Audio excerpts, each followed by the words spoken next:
সম্মানিত ভাই এবং বোনেরা, আসসালামু আলাইকুম। আশা করি আপনারা সবাই ভালো আছেন। আজকে আমি আপনাদের সঙ্গে শেয়ার করব যে আপনারা অনলি মাত্র একটা গাছের পাতা দিয়ে আপনারা কিভাবে আপনার দেশি মুরগিকে সারা বছর সুস্থ রাখবেন। তার কারণ এখন কিন্তু আবহাওয়াটা কিন্তু খুবই পরিবর্তন হচ্ছে। তার কারণ এখন বৃষ্টি হচ্ছে, রাতে ঠান্ডা পড়ছে, আবার দিনের বেলা গরম পড়ছে, আবার বৃষ্টি হচ্ছে। তো এই বৃষ্টির পানি যদি আপনার মুরগির মাথাতে পড়ে বা মুরগিটা যদি ভিজে যায়, সেক্ষেত্রে কিন্তু আপনার মুরগির বিভিন্ন রোগের সংক্রমণ দেখা দিতে পারে। তে আপনারা সেক্ষেত্রে একটা গাছের পাতা দিয়ে আপনারা কিন্তু আপনার দেশি মুরগির বাচ্চাগুলোকে কিন্তু সুস্থ রাখতে পারবেন খুব সহজে। তার কারণ আপনার মুরগির যদি সমস্যা হয়, বিশেষ করে যদি ভিজা অর্থাৎ বৃষ্টিতে যদি ভিজে থাকে, সেক্ষেত্রে কিন্তু আপনার মুরগির রোগের সংক্রমণটা কিন্তু খুবই মারাত্মকভাবে দেখা দিবে। তে গাছের পাতা দিয়ে আপনারা খুব সহজেই সুস্থ রাখতে পারবেন আপনার মুরগিগুলো। তার কারণে এখন কিন্তু এই আবহাওয়াজনিত সমস্যার কারণে বিভিন্ন রোগের সংক্রমণ কিন্তু দেখা দিচ্ছে।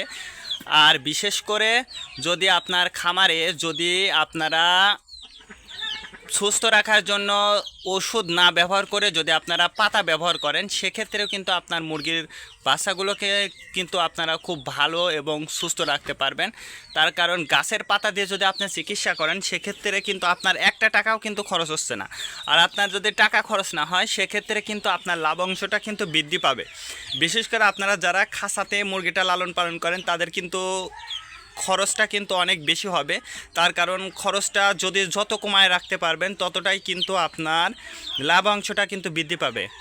আর যদি আপনি লাভ অংশটা যদি বৃদ্ধি করতে চান, সেক্ষেত্রে কিন্তু একটা গাছের পাতা দিয়ে কিন্তু আপনার চিকিৎসা করলে দেখবেন ওষুধ খরচটা কমাবে। তার কারণ আপনি একটা বিষয় লক্ষ্য করবেন যে ঠান্ডাজনিত সমস্যার কারণে ঠান্ডার যে অ্যান্টিবায়োটিক ওষুধের যে মূল্য, অনেক বেশি মূল্য। কিন্তু এই মূল্য দিয়ে কিন্তু আপনি যদি মুরগি লালন পালন করতে চান, সেক্ষেত্রে কিন্তু আপনি পারবেন না, অনেক টাকা খরচ হয়ে যাবে। তার কারণ আমরা যারা গ্রামে লালন পালন করি মুরগি, দেশি মুরগি লালন পালন করি, আমাদের কিন্তু খরচটা কিন্তু অনেক বেশি হয়ে যায়, ওষুধ খরচটা।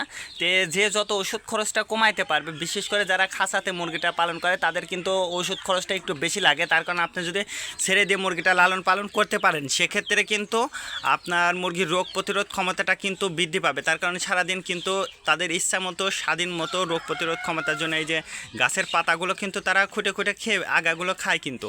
আর এইভাবে যদি আপনারা মুরগিটা পালন করেন, যে গাছের পাতা দিয়ে চিকিৎসা দেবেন, তাহলে কিন্তু আপনার ওষুধ খরচ কম হলে ইনশাল্লাহ আপনার লাভ অংশটাও বেশি হবে। তো চলুন একটি গাছের পাতা দিয়ে, যেহেতু আমি বলেছি যে চিকিৎসা দেবেন, তো চলুন একটা গাছের পাতা, সেই পাতাটা আমি আপনাদেরকে দেখাচ্ছি।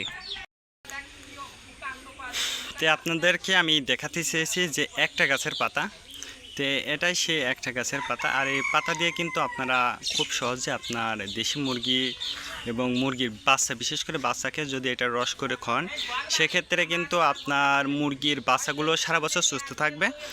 আর বিশেষ করে এই পাতাগুলো যদি আপনারা আপনার বড় মুরগিকেও খান, তাহলে ইনশাল্লাহ দেখবেন সারা বছর সুস্থ থাকবে। শুধু যে আপনারা পাতা মুরগিকে খাওয়াবেন কথা কিন্তু এমন না, আপনারা নিজেরাও খালি দেখবেন যে ঠান্ডাজনিত সমস্যা, মাথা ব্যথা দূর হয়ে যাবে।